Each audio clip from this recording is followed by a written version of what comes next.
So I just finished cooking. Actually, grilled from ano ba? Electric griller kasi wala naman akong pang-grill na ano. So I did grilled the liempo. Normally, diba, basta iba yung taste niya. Honestly, it tastes better. It actually tastes like steak. Although I'm a little bit ano lang, parang I needed to add something because I have a sweet tooth nga. There's this one video that I did a little while back but I already deleted it. Anywho,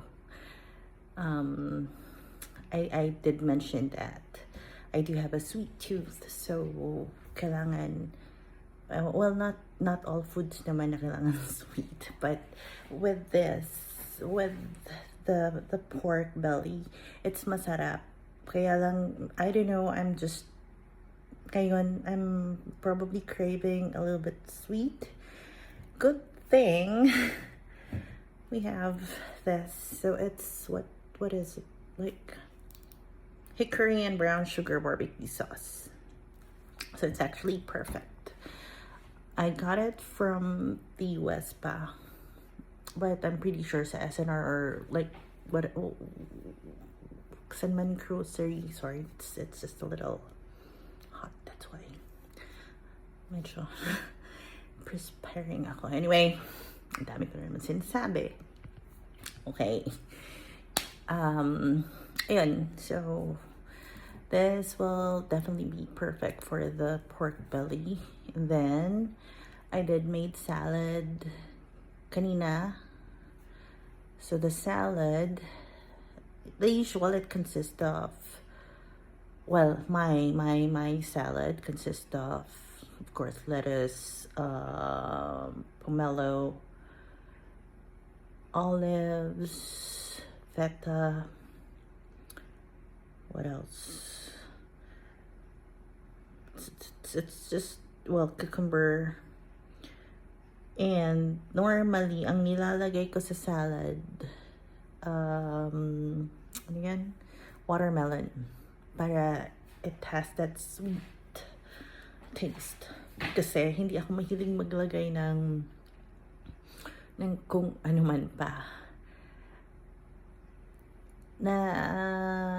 Well, recently, the best friend told me to put yogurt in it. So, nilagyan ko siya. It's good with plain yogurt, but ang ginagawa ko kasi pag ganon, I know it's kind of weird, but, well, I'm weird naman talaga. But, nilalagyan ko rin ng cereal. For whatever reason, I don't know, I just feel like basta hindi ko alam, weird na kung weird, okay? But that's how I, eat my salad. And, kasi, nahihirapan ako actually maghanap ng trail mix. Bihira nga ako lumabas. Bihira ako makapunta ng SNR or ganyan. Pero, yung normal ko talaga, whenever I eat salad, I would put trail mix in it. Ngayon meron akong trail mix. So, ang naging alternative ko, kung pag wala akong trail mix, ang hinahalo ko nga, cereal. It tastes good naman. Then, kanina, so while preparing the salad, sabi ni best friend to put the Caesar salad dressing on it. I'm not between Caesar dressing and blue cheese. I prefer blue cheese more. Unfortunately, I wasn't able to buy the blue cheese dressing. So, because the best friend knows, syempre, that I'm a cheese person. I love cheese.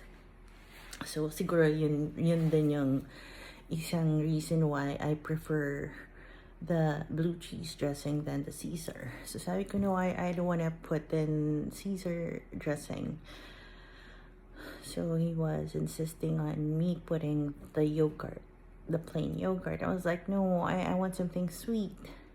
Good thing, meron pa akong mga flavored yogurts dito. So he suggested, okay, get one of your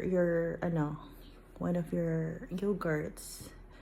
Like, choose what flavor you want, then lagay mo. So I chose mango, and it's actually perfect. Ang sarap. Buti na lang. Nahiya na naman ako. Buti na lang. Nandyan si best friend para tulungan ako na mag-suggest ng kung ano-ano para sa pagkain. It's really embarrassing. I'm just, sobrang na-embarrass ako. But in time, alam ko naman na matututo din ako. It's so embarrassing because at my age, parang hindi ako marunong magluto. Marunong ako, but just the basic ones. Kaya lang, kasi laging meron sa akin, growing up, laging, ang init, sorry so, mainit lang, but in a little while, kasi we're gonna eat na rin. Anywho, growing up kasi, nasanay ako na meron nagluluto dyan for me. Like, when I was young, nandyan lola ko. She loves cooking, and nandito nga yung mga recipes niya, nandito sa akin. So that's original recipes. I took it. So I'm pretty sure soon papag-aralan ko rin yun mga yun. So yun, then nung nawala lola ko, it's my mom who would cook. So ayun na naman, syempre. So meron nag-cook for me, and kung wala akong food or ayaw ko, it would always be order from outside, or yung ganun. Yun yung nasanay ako. Ngayon, living alone, syempre, init kasi, pasensya na talaga. Kailangan ko matuto. Buti na lang talaga, matyaga ang aking best friend na turuan ako in all, lahat, well, the chores. Anyway, sige, I'll show you kung ano yung niluto ko ngayon. So that's the pork belly. It doesn't really taste like grilled liampo. It tastes like a steak. So, masarap siya. With, of course, yung ina-argue ko na ayaw kong bili ng condiments kahapon. So, masarap. And I'm just gonna put in, again, this one nga. Yan, para it would taste better. That's the salad I made with the mango yogurt. So, I guess those two, perfect pair.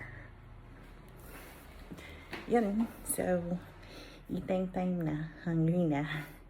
So, okay, just gonna say happy Valentine's to everyone, and yun lang. Happy Friday as well. Bye.